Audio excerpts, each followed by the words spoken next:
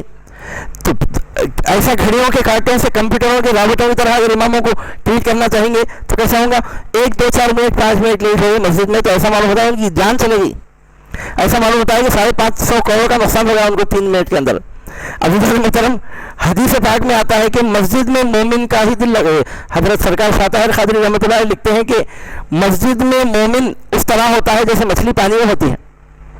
جیسے مچھلی پانی میں بھی تو بے چین ہوتی ہے، سکون سے 5 منٹ 10 منٹ میں آندھو پڑیں گے، نکلیں گے سکون سے، نماز کیا ہونے کا ہے یہ بات ہونا.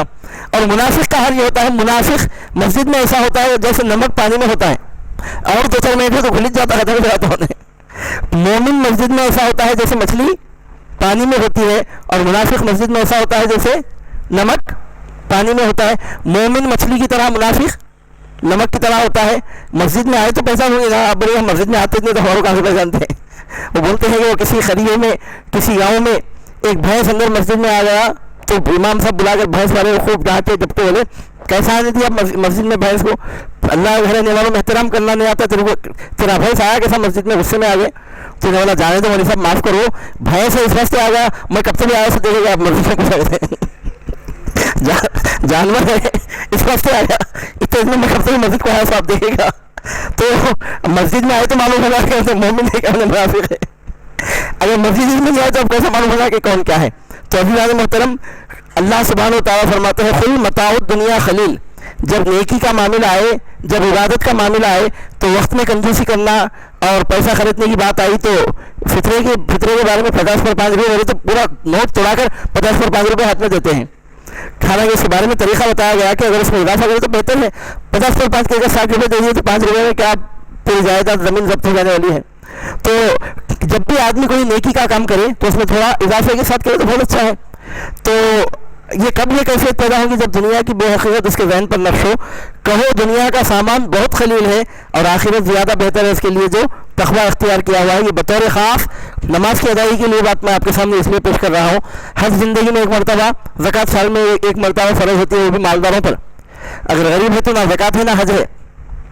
اب روزہ ہے تو وہ بھی 12 مہینوں میں 1 مہینہ ہے، 11 مہینے نہیں ہے. سال کے 12 مہینے میں 1 دن میں 5 مرتبہ راؤنڈ آف دی کلاک، صبح کو دن چڑھنے کے بعد، سورج ڈھلنے کے بعد، سورج ڈوب جانے کے بعد، اندھیرا پھیل جانے کے بعد ایمان کا امتحان لینے والی چیز نماز ہے. کون مومن؟ اس واسطے سرکار صلی اللہ علیہ وسلم فرماتے ہیں مومن میں اور کافر میں فرق کرنے والی چیز نماز ہے.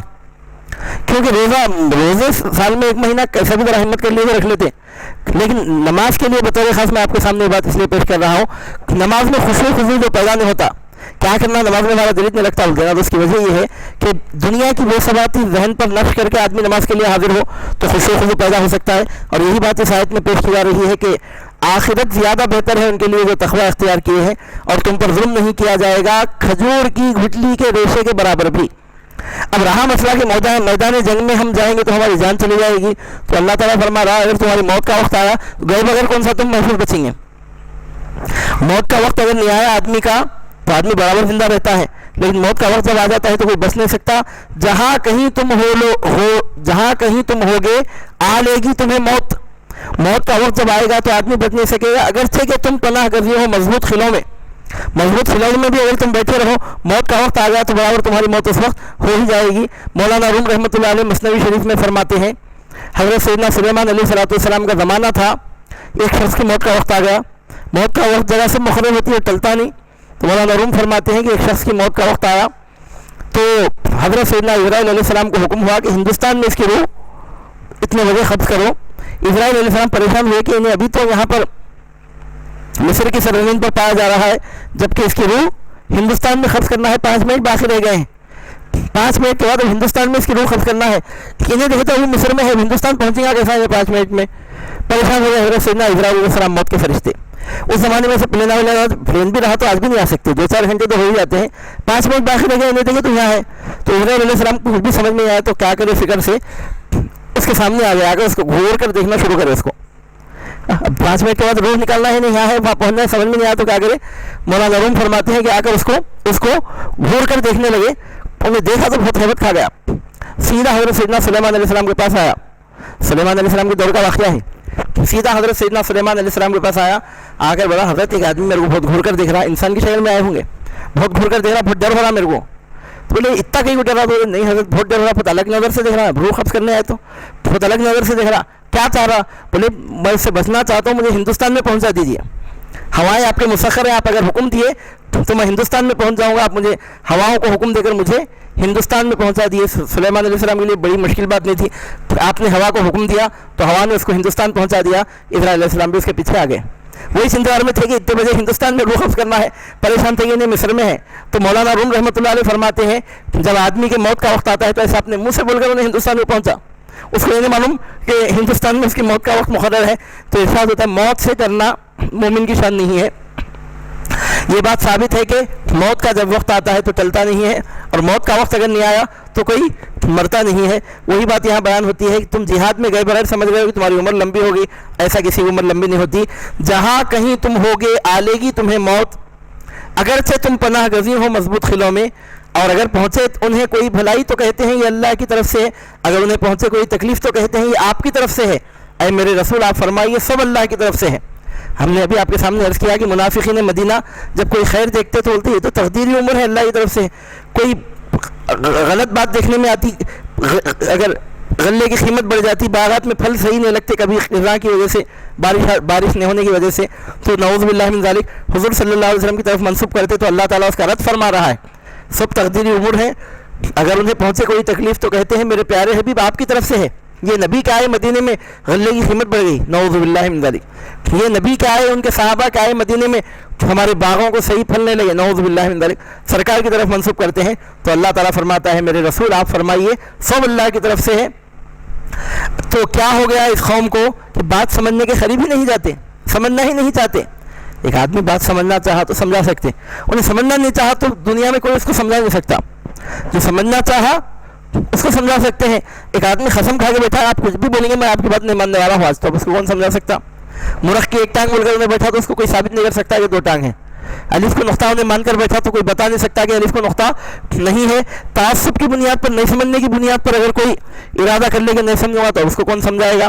تو ارشاد ہوتا ہے کیا ہو گیا اس قوم کو کوئی بات سمجھنے کے قریب تک نہیں آتے۔ کیسے معجزے دیکھ رہے ہیں میرے نبی کے، کیسی برکتیں ظاہر ہو رہی ہیں، الٹا بے برکتی کو ان کی طرف منسوب کرتے ہیں۔ کیا پورے طور پر ان کا دماغ کام کرنا چھوڑ دیا ہے؟ آخر ہوا کیا ہے؟ ان کو بات سمجھنے کے قریب تک کیوں نہیں آتے؟ جو پہنچے آپ کو بھلائی سو اللہ کی طرف سے ہے، اور پہنچے آپ کو تکلیف سو آپ کی طرف سے ہے۔ یہاں آپ سے مراد پورے انسانوں کو طریقہ، پورے مخلوق کو طریقہ سکھایا جا رہا ہے ادب کا۔ میں تمہید میں سب مضامین بیان کر چکا ہوں، اب کنکلوژن ہے یہ، مطلب یہ کہ اگر کوئی شر انسان کو پہنچے تو اس کو ادباً اپنی طرف پھیر لینا چاہیے۔ اور بھیجا ہے ہم نے آپ کو سب لوگوں کی طرف رسول بنا کر، اور کافی ہے اللہ تعالیٰ آپ کی رسالت کا گواہ۔ یعنی آپ ایسی شان کے ساتھ بھیجے گئے میرے نبی۔ یہ لوگ کہتے ہیں آپ آئے تو مدینے میں باغوں کو پھلنے لگ رہے ہیں، آپ آئے تو مدینے میں غلے کی قیمت بڑھ گئی، آپ کو ہم نے صرف مدینے کے لیے رسول بنا کر نہیں بھیجا، آپ کو ہم نے پوری کائنات کے لیے رسول بنا کر بھیجا۔ جس کو مدینے میں برکت مل رہی ہے وہ آپ کے دم قدم سے مل رہی ہے۔ مدینے کے علاوہ ایران و سمرقند میں، دنیا کے کونے کونے میں، افریقہ کے صحراؤں میں، چین و عرب کے گوشے گوشے میں، ہند و روم کے چپے چپے میں، جہاں پوری زمین پوری کائنات میں جس کو جو بھی نعمت مل رہی ہے میرے پیارے مصطفیٰ وہ آپ ہی کے صدقے میں مل رہی ہے۔ ایسا نہیں صرف اہل مدینہ ہی کو آپ سے برکت حاصل ہو رہی ہے، ہم نے آپ کو تمام انسانوں کی طرف رسول بنا کے بھیجا ہے، اور اللہ تعالیٰ آپ کی رسالت کا کافی گواہ ہے۔ کسی اور کو آ کر اب آپ کی رسالت کو اپلوڈ کرنے کی ضرورت نہیں ہے، آپ محتاج نہیں ہیں اپنی رسالت کو ثابت کرنے میں، آپ محتاج سند نہیں ہیں انہیں آ کر مانا تو آپ رسول، نہیں مانا تو رسول نہیں، نعوذ باللہ من ذالک۔ آپ کو کسی کے اپلوڈ کی ضرورت نہیں، آپ کو کسی کے ماننے نہیں ماننے سے کچھ فرق پڑنے والا نہیں ہے، آپ کی رسالت کی گواہی اللہ دیتا ہے، اللہ تعالیٰ آپ کی رسالت کی گواہی دے رہا ہے۔ اب جو مانیں گا اپنا فائدہ کریں گا جنت میں جائیں گا، نہیں مانیں گا تو جہنم میں جائیں گا۔ آپ کی رسالت کی گواہی دینے کے لیے اللہ کی ذات کافی ہے۔ جس نے اطاعت کی رسول کی، اس کے بعد ارشاد ہوتا ہے کہ جس نے اطاعت کی رسول کی تو یقیناً اس نے اطاعت کی اللہ کی، اور جس نے منہ پھیرا تو ہم نے آپ کو کچھ پاسبان بنا کر نہیں بھیجا۔ اگر کوئی آپ کی اطاعت کرتا ہے تو آپ پر کچھ احسان نہیں کر رہا، اگر کوئی آپ کی اطاعت کرتا ہے تو گویا وہ اللہ کی اطاعت کرتا ہے۔ یہاں سے بتایا جا رہا ہے کہ اگر کوئی قرآن کو مان کر حدیث کو نہیں ماننے کی بات کرتا ہے تو منکر حدیث نہیں ہے، منکر قرآن ہے وہ۔ اگر کوئی قرآن کو مان کر حدیث کو نہیں ماننے کی بات کرتا ہے تو منکر حدیث نہیں ہے، منکر قرآن ہے، کیونکہ قرآن خود حضور نبی کریم صلی اللہ علیہ وسلم کی اطاعت کرنے کی بات کرتا ہے۔ اگر کوئی قرآن پڑھ کر کہے کہ ہم قرآن ہی کو مانتے ہیں، رسول کی اطاعت نہیں کرتے، تو رسول کا منکر نہیں، قرآن کا منکر ہے، کیونکہ قرآن فرماتا ہے جس نے اللہ کی اطاعت کی اس نے رسول کی اطاعت کی، اور جس نے منہ پھیرا تو ہم نے آپ کو کچھ پاسبان بنا کر نہیں بھیجا، ان پر ہم آپ سے انہیں پوچھیں گے انہیں کہیں کو نہیں مانا، انہیں کہیں کو نہیں مانا، آپ کچھ نگران بن کر نہیں گئے، آپ کا کام ہے بات پہنچا دینا۔ عزیزان محترم، ابھی میں عرض کر رہا تھا آپ کے سامنے، کسی بھی داعی کے لیے، مبلغ کے لیے، مرشد کے لیے، ہادی کے لیے، عالم کے لیے، حد تو یہ ہے کہ نبی کے لیے، رسول کے لیے بھی ذمہ داری یہیں تک ہے کہ بات پہنچائی جائے۔ بات نہیں پہنچائے تو ان کی ذمہ داری ہے، اگر بات پہنچا دی ہے تو ان کا ذمہ ختم ہو گیا۔ اب کون مانتے ہیں نہیں مانتے ہیں وہ اپنا نتیجہ خود دیکھتے ہیں، اس سے بڑھ کر ذمہ داری نہیں ہے۔ قیامت کے دن جب رسولوں کو اللہ کی بارگاہ میں پیغمبروں کو حاضر کیا جائے گا، آپ سن کر حیرت کریں گے، بعض پیغمبر ایسے بھی ہوں گے کہ ایک نبی کے ساتھ ایک ہی امتی آئے گا قیامت کے دن، بس 1,24,000 پیغمبروں میں سے ایک آدھ نبی ایسے بھی ہوں گے کہ ایک ہی نبی ہوں گے۔ آپ کی امت میں کون کون ہے؟ ایک ہی شخص رہے گا، بولے گا میں ان کا امتی ہوں، یعنی انہوں نے اپنی قوم کی طرف پیغام پہنچایا، وہ پوری قوم میں ایک آدمی کو چھوڑ کر دوسرا آدمی ان کی بات نہیں مانا۔ تو قیامت کے دن بعد ایسے بھی پیغمبروں کا حشر ہوگا کہ ایک نبی کے ساتھ ایک ہی امتی رہیں گا، تو ان کی نبوت پر ریمارک آ جاتا ہے اس سے، کیا ان کی نبوت کی شان میں کچھ فرق آ جاتا ہے اس سے؟ جی نہیں، پہنچانا یہ ہادی کی ذمہ داری ہے، رہبر کی ذمہ داری ہے، مبلغ کی ذمہ داری ہے۔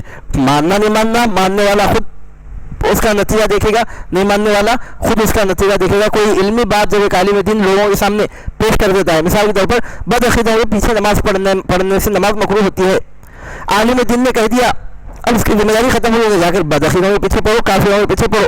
اس عالم دین کو بال کے برابر نقصان نہیں پہنچنے والا ہے، انہیں جا کر پڑھیں گا تو خود اپنا نتیجہ دیکھیں گا۔ اگر کوئی اپنے نوازہ کامل کرے گا تو اس کی نورانیت سے اس کے روحانی مرتبے بلند ہوں گے۔ تو مثال میں دے رہا ہوں، مطلب یہ کہ جب بھی کوئی بات، کوئی ہادی، کوئی رہبر، کوئی نبی، کوئی رسول قوم تک پہنچا دیتا ہے تو ان کی ذمہ داری ختم ہو جاتی ہے۔ ارشاد ہوتا ہے جس نے اطاعت کی رسول کی اس نے اطاعت کی اللہ کی، اور جس نے منہ پھیرا تو نہیں بھیجا ہم نے آپ کو ان کا پاسبان بنا کر۔ اور کہتے ہیں، اب یہ منافقین کی سازش ہے، میں عرض کر چکا ہوں یہ آپ کے سامنے، کہتے ہیں کہ ہم نے حکم مان لیا، جب سرکار کے پاس آتے ہیں تو بولتے ہیں ہم آپ پر ایمان لائے ہیں، ہم آپ کے حکم کو مانتے ہیں۔ جب باہر نکلتے ہیں آپ کے پاس سے تو رات بھر مشورہ کرتا ہے ان میں سے ایک گروہ آپ کے خلاف سازشیں کرنے کے لیے، اس کے برعکس آپ کی مخالفت میں پوری رات بیٹھ کر مشورے کرتے ہیں۔ اللہ تعالیٰ فرماتا ہے، اللہ تعالیٰ لکھ رہا ہے جو کچھ وہ راتوں کو سوچا کرتے ہیں، اپنے رخ انور کو ان سے آپ موڑ لیجئے، اللہ پہ بھروسہ کیجئے، اللہ آپ کے کام بنانے کے لیے کافی ہے۔ ان کی سازشوں سے، ان کی پلاننگوں سے، ان کے منصوبوں سے کچھ ہونے والا نہیں ہے، وہی ہوتا ہے جو اللہ کو منظور ہوتا ہے۔ اللہ آپ کا کارساز ہے اور اللہ تعالیٰ آپ کے لیے کافی ہے۔ تو کیا غور نہیں کرتے قرآن میں، اور اتنا بھی نہیں سمجھتے کہ اگر وہ غیر اللہ کی طرف سے بھیجا جاتا تو ضرور اس میں کثیر اختلاف ہوتا کہ عرب کے رہنے والے، عربی کے جاننے والے، اہل کتاب توریت و انجیل کا علم رکھنے والے ہیں، کیا کبھی قرآن میں غور نہیں کرتے؟ اگر قرآن میں غور کر لیتے تو ان کو پتہ چل جاتا کہ یہ اللہ کا کلام ہے، اس میں اختلاف ہی نہیں ہے۔ جب آئی ہے ان کے پاس کوئی بات اطمینان یا خوف کی تو چرچا کرنے لگتے ہیں اس کا، ذرا کوئی افواہ پھیلی تو خوب پھیلاتے ہیں اس کو، اس کو حل کرنے کے بجائے ابھی پھیلانے کی کوشش کرتے ہیں اس کو. جب آتی ہے ان کے پاس کوئی بات اطمینان کی یا خوف کی تو چرچا کرنے لگتے ہیں اس کا. اگر اس بات کو لوٹا دیتے رسول کریم کی طرف اور با اقتدار لوگوں کی طرف اپنی جماعت سے تو جان لیتے اس خبر کی حقیقت کو. ہونا تو ایسا ہی تھا کہ جو ارباب حل و عقد ہے ان کی طرف معاملے کو پیش کر کے مسئلے کو سالو کرنے کے بجائے اور اس کو پھیلاتے پھرتے ہیں بات کو. تو جان لیتے اس کی حقیقت کو جو لوگ وہ نتیجہ اخذ کرتے ہیں بات کا ان میں سے. اور اگر نہ ہوتا اللہ کا فضل تم پر اور اس کی رحمت تو ضرور تم اتباع کرنے لگتے شیطان کا سوائے چند آدمیوں کے. یعنی حضور صلی اللہ علیہ وسلم کی امت پر یہ اللہ کا فضل ہے کہ سرکار کی امت میں ایک جماعت، ایک اچھی خاصی جماعت ہر زمانے میں ہر علاقے میں حق پر قائم رہتی ہے. یہ اللہ کا فضل، اس کی رحمت ہے. اگر ایسا نہیں ہوتا تو شیطان چند لوگوں کو چھوڑ کر سب کو گمراہ کر دیتا. لیکن حضور صلی اللہ علیہ وسلم کی امت کے لیے شیطان اس طور پر کامیابی حاصل نہیں کر سکتا. تو اے محبوب جہاد کرو اللہ کی راہ میں. اب آپ سچویشن دیکھیے، موقع جہاد کرنے کا ہے، کافروں کی جانب سے تیاری ہو رہی ہے. اب ضروری ہے کہ جہاد کیا جائے اور منافقین جہاد کے لیے آگے ہی نہیں بڑھنا چاہتے ہیں، الٹا مسلمانوں کی ہمتیں پست کر رہے ہیں. تو اللہ تعالیٰ فرماتا ہے اے محبوب جہاد کرو اللہ کی راہ میں، تکلیف نہیں دی جائے گی آپ کو سوائے اپنی ذات کے، اور ابھارے آپ ایمان والوں کو جہاد پر. عجب نہیں کہ اللہ تعالیٰ روک دے ان لوگوں کا جو کفر کر رہے ہیں، اور اللہ تعالیٰ کی گرفت بہت سخت ہے، نیز وہ سزا دینے میں بہت سخت ہے. علامہ پیر کرم شاہ ظہری تفسیر ضیاء القرآن میں اس آیت کے تحت لکھتے ہیں، اس سے یہ بھی معلوم ہوا کہ اگر کسی کار خیر میں کوئی معاون نہ بھی ہو تب بھی اس کام کو اکیلے شروع کر دینا چاہیے. ساتھیوں کا نہ ہونا کوئی عذر نہیں ہے. یہ بہت اہم نکتہ ہے کسی بھی ہادی کے لیے، کسی دین کا کام کرنے والے کے لیے، کسی عالم دین کے لیے، کہ اگر آدمی کا کوئی ساتھ دینے والے بظاہر نظر نہیں آتے ہیں تو اس کو خاموش نہیں بننا چاہیے، اکیلے اپنا کام کرتے رہنا چاہیے، کیونکہ اس کا کام کرنا ہے. وہ امجد کی ربائی ہے کہ کچھ کیے جاؤ لے کے نام خدا کچھ نہ کرنا بڑی خرابی ہے. کچھ کیے جاؤ لے کے نام خدا کچھ نہ کرنا بڑی خرابی ہے. کامیابی کچھ اور چیز نہیں، کام کرنا ہی کامیابی ہے. کامیابی کچھ اور چیز نہیں، کام کرنا ہی کامیابی ہے. تو پیر کرم شاہ ظہری فرماتے ہیں رحمۃ اللہ علیہ، اس سے معلوم ہوا کہ کسی کار خیر میں اگر اس کا کوئی معاون نہ بھی ہو تب بھی اس کام کو اکیلے شروع کر دینا چاہیے. ساتھیوں کا نہ ہونا عذر نہیں ہے. اگر آگے چل کر ساتھی میسر آگے کام آگے بڑھ گیا تو الحمدللہ اچھا ہے. اگر نہیں بھی آگے بڑھا تو جس انداز میں جس حیثیت میں کام ہو رہا ہے وہی کام اگر قبول ہوگا اللہ کی بارگاہ میں تو کافی ہے. ارشاد ہوتا ہے میرے حبیب آپ جہاد کے لیے اکیلے آپ آگے بڑھ جائیے، جن کی قسمت میں اللہ نے رکھا ہے وہ آپ کا ساتھ دیں گے. ایمان والوں کو ابھاریے. عجب نہیں کہ اللہ روک دے زور لوگوں کا جو کفر کر رہے ہیں. اللہ کی گرفت بہت سخت ہے، نیز وہ سزا دینے میں بہت سخت ہے. جو کرے گا سفارش اچھی ہوگا اس کا حصہ اس میں سے، اور جو کرے گا سفارش بری تو ہوگا اس کا حصہ، ہوگا اس کا بوجھ اس کے لیے. اور اللہ تعالیٰ ہر چیز پر قدرت رکھتا ہے. ہم نے بھی آپ کے سامنے عرض کیا ہے، جب کوئی آدمی کوئی اچھا یا برا کام کرنے کے لیے آگے بڑھتا ہے تو جو اس کے ایسوسیٹس ہوتے ہیں، جو اس کے معاون ممد و معاون ہوتے ہیں، جو ہر طرح اس کا ساتھ دینے والے ہوتے ہیں، ان کو بھی اچھا کام کرنے والے کے برابر اچھے کام کا ثواب، برا کام کرنے والے کے برابر برے کام کا گناہ دیا جاتا ہے. کیونکہ وہ انڈائریکٹ وہ بھی اس کام کو آگے بڑھانے میں گویا اپنے آپ کو شامل کر لیتے ہیں، تو اس کے نتیجے میں بھی شامل ہوتے ہیں. اس سے معلوم ہوتا ہے کہ کوئی آدمی اچھا کام کرے تو اس کا ساتھ دینا چاہیے. اچھا کام کرنے والے کا ساتھ دینے والے کو بھی اچھا کام کرنے والے کے برابر ثواب ملتا ہے. کوئی برا کام کرے تو اس کا ساتھ نہیں دینا چاہیے. برا کام کرنے والے کا ساتھ دینے والے کو بھی برا کام کرنے والے کے برابر گناہ ہوتا ہے. اور پھر ارشاد ہوتا ہے اس کے بعد، جب سلام دیا جائے تمہیں کسی لفظ دعا سے تو سلام دو تم ایسے لفظ سے جو بہتر ہو اس سے، یا کم از کم وہی لفظ دہرا دو. بے شک اللہ تعالیٰ ہر چیز کا حساب لینے والا ہے. اس آیت سے ثابت ہوتا ہے کہ سلام کا جواب دینا واجب ہے، کیونکہ اللہ تعالیٰ فرماتا ہے کہ جب تم کو کوئی سلام کرے تو اس سے بہتر لفظ میں اس کو جواب دو، یا کم از کم وہی لفظ اس کو دہرا دو.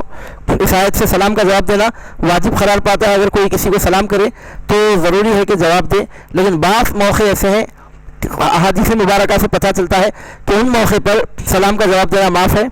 ایسے موقع پر پہلے تو سلام کرنا ہی نہیں چاہیے. اگر کوئی سلام کر دیا تو جواب دینے والے پر کوئی ضروری نہیں کہ جواب دے. مثال کے طور پر ایک شخص کھانا کھا رہا ہے، یا تقاضۂ حاجت کے لیے گیا ہے، یا قرآن کی تلاوت میں مصروف ہے، یا مسجد میں بیٹھا ہے ذکر اذکار میں پہلے سے مصروف ہے، یا کوئی درس دے رہا ہے، واعظ کر رہا ہے، سبق پڑھا رہا ہے، ایسے موقع پر آ کر اگر کوئی سلام کر رہا ہے تو اس موقع پر جواب دینا کوئی ضروری نہیں ہے. ایسے موقع پر سلام کرنے والے کی غلطی ہے کہ جہاں سلام کرنے کی اجازت نہیں ہے وہاں اس نے سلام کیا، تو ایسے موقع پر جواب نہیں دینا چاہیے. اس کے علاوہ بقیہ نارمل حالتوں میں سلام کا جواب دینا واجب ہے. اب میں درس دے رہا ہوں، آپ کے سامنے ایک آدمی آ کر کھڑا ہو گیا، وہاں سے السلام علیکم بول رہا ہوں، دیکھ کر نظر انداز کرے تو پھر ذرا نظر پڑے تو بولا السلام علیکم تو اس کا جواب دینا کوئی واجب نہیں ہے. آپ حمام میں پانی نہا رہے ہیں اور باہر سے اگر ایک آدمی بول رہا ہے السلام علیکم تو جواب دینا واجب نہیں ہے. کھانا کھاتے وقت, پانی نہاتے وقت, تقاضے بشری سے فارغ ہوتے وقت, مسجد میں ذکر اذکار میں, نماز میں, تلاوت میں مصروف ہوتے وقت, درس دیتے وقت, سنتے وقت, خطبہ پڑھتے وقت, خطبہ سنتے وقت, ایسے موقعوں پر جہاں سلام کرنے کا موقع نہیں ہے, ایسے موقعوں پر اگر کوئی سلام کرتا ہے تو اس کے سلام کا جواب دینا واجب نہیں ہے, کیونکہ غلطی سلام کرنے والے کی ہے کہ ایسی جگہ اس نے سلام کیا جہاں سلام نہیں کیا جانا چاہیے. اس کے علاوہ بقیہ تمام نارمل حالتوں میں سلام کا جواب دینا یہ واجب ہے. جتنے الفاظ میں سلام کیا گیا کم از کم اتنے الفاظ میں جواب دیا جائے, یا اس سے بہتر ہے کہ اور اس میں زیادتی کے ساتھ, اضافے کے ساتھ سلام کا جواب دیا جائے. نارمل حالت میں سلام کا جواب ضرور دینا چاہیے. اللہ نہیں کوئی معبود بغیر اس کے, وہ ضرور جمع کرے گا تمہیں قیامت کے دن. اب جب سے مضامین بیان ہوئے کہ موت تو بہرحال آنے والی ہے, دنیا ختم ہو جانے والی, آخرت باقی رہنے والی ہے, اور یہ جتنے مضامین یہاں پر بیان ہوئے ان سب مضامین کو سننے والوں کو خبردار کیا جا رہا ہے کہ مضامین بولنے سننے کی حد تک نہیں ہے. آج مرے کل دوسرا دن, کسی پر بھی یہ وقت کسی وقت بھی آ سکتا ہے, اور دنیا میں آنے کے بعد ہر آنے والے کو جانا ہے. قیامت کے دن اللہ تعالیٰ ضرور لوگوں کو جمع کرے گا. پیغمبروں نے جو یہ خبریں دی ہیں, ہمارے حضور صلی اللہ علیہ وسلم نے جو قرآن مجید ہم کو عطا کیا ہے, یا دوسرے پیغمبروں نے اپنی اپنی قوموں کو جو خبریں دی ہیں, وہ خبریں ضرور پوری ہوں گی. قیامت کا دن ضرور آ کے رہے گا. انسان کو چاہیے کہ اس پر بھروسہ رکھے. اللہ نہیں کوئی معبود بغیر اس کے, وہ ضرور جمع کرے گا تمہیں قیامت کے دن, ذرا شک نہیں اس کے آنے میں. اور کون زیادہ سچا ہے اللہ تعالیٰ سے بات کہنے میں, یعنی اللہ کے سوا کوئی معبود نہیں ہے, اور اللہ سے بڑھ کر کون سچی بات بولنے والا ہے. اللہ تعالیٰ خود ارشاد فرما رہا ہے کہ تم کو قیامت کے دن ضرور جمع کرے گا. تو قیامت ضرور آ کے رہے گی. عقل مند وہ ہے کہ جو فکر آخرت کرے, دنیا کمائے. دنیا کمانے سے اسلام روکتا نہیں ہے, لیکن دنیا کمانے میں آخرت سے غافل نہ ہو. دنیا اس حد تک کمائے جس حد تک دنیا میں رہنا ہے, لیکن آخرت چونکہ باقی رہنے والی ہے تو زیادہ فکر آخرت کی کرنے والا ہی عقل مند ہے. اور ایسا ہی شخص در حقیقت صحیح معنوں میں مومن ہے, اور ایسے ہی شخص کو ہم متقی کہہ سکتے ہیں, اور ایسے ہی متقیوں کے لیے قرآن مجید میں ہدایت ہے, اور ایسے ہی لوگ در حقیقت صحیح معنوں میں کامیاب زندگی گزارنے والے قرار دیے جا سکتے ہیں. اللہ تعالیٰ سے دعا ہے کہ پروردگار عالم آپ کو ہم کو بھی ایسے ہی خوش نصیبوں میں شامل فرما لے. اللہ تعالیٰ کی ذات پر توکل کرنے اور اس کے رسول صلی اللہ علیہ وسلم کی اطاعت کرنے کی توفیق عطا فرمائے, اور ایمان کی برکتیں اور قرآن مجید کا فیضان دنیا میں آخرت میں آپ کو ہم کو نصیب ہو. وصلی اللہ تعالی وبارک وسلم علی خیر خلقہ ونور عرشہ نبینا حبیبنا وشفیعنا وسیدنا مولانا محمد وعلی آلہ وصحابتہ اجمعین, وآخر دعوانا ان الحمد للہ رب العالمین.